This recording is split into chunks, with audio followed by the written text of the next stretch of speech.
ജീവൻ എന്ത് പറ്റി ആകെ ടെൻഷനടിച്ചിരിക്കുക? സാറേ പ്രാവശ്യം നീറ്റ് ചെയ്തിട്ട് കിട്ടിയില്ല, ആകെ കൈവിട്ടൊരവസ്ഥയിലാണ്. എത്രാമത്തെ തവണയാണ് നീറ്റ് എഴുതി? ഇത് രണ്ടാമത്തെ തൊട്ട റിപ്പീറ്റാണ്, റിപ്പീറ്റാണ്. ഇത് ഒരുപാട് ആളുകൾ കടന്നു പോകുന്ന ഒരു ഫേസ് ആണ്.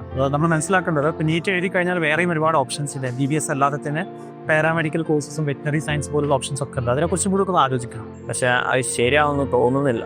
അങ്ങനെ ചിന്തിക്കേണ്ട ആവശ്യമൊന്നുമില്ല. നമ്മൾ നീറ്റ് എന്ന് പറയുന്നത് ഒരു സിംഗിൾ എക്സാമാണ്. അത് കഴിഞ്ഞ് വേറെ ഓപ്ഷൻസിലൂടെ പോയി സക്സസ്ഫുൾ ആയിട്ട് ഒരുപാട് ആളുകളുണ്ട്. അപ്പോൾ ഇത് ഒരുപാട് കുട്ടികൾ കടന്നു പോകുന്ന ഒരു മാനസികാവസ്ഥയാണ്. അത് നമ്മൾ ഓവർകം ചെയ്തിട്ട് എന്ത് ചെയ്യണം, ബാക്കിയുള്ള ഓപ്ഷൻസും കൂടെ അന്വേഷിക്കണം. ഞാനൊരു വട്ടം കൂടി റിപ്പീറ്റ് ചെയ്ത് അങ്ങനെ ഉണ്ടാവും. അത് നമ്മൾ നല്ലോണം ആലോചിച്ചെടുക്കേണ്ട ഒരു ഡിസിഷനാണ്. കഴിഞ്ഞ അറ്റംപ്റ്റിൽ ഒരുപാട് മിസ്റ്റേക്കുകളൊക്കെ വന്ന് അത് കറക്റ്റ് ചെയ്യാൻ പറ്റും എന്നുള്ളൊരു കോൺഫിഡൻസ് ഉണ്ടെങ്കിൽ മാത്രം ഇനി റിപ്പീറ്റിങ്ങിനെ കുറിച്ച് ആലോചിച്ചാൽ മതി.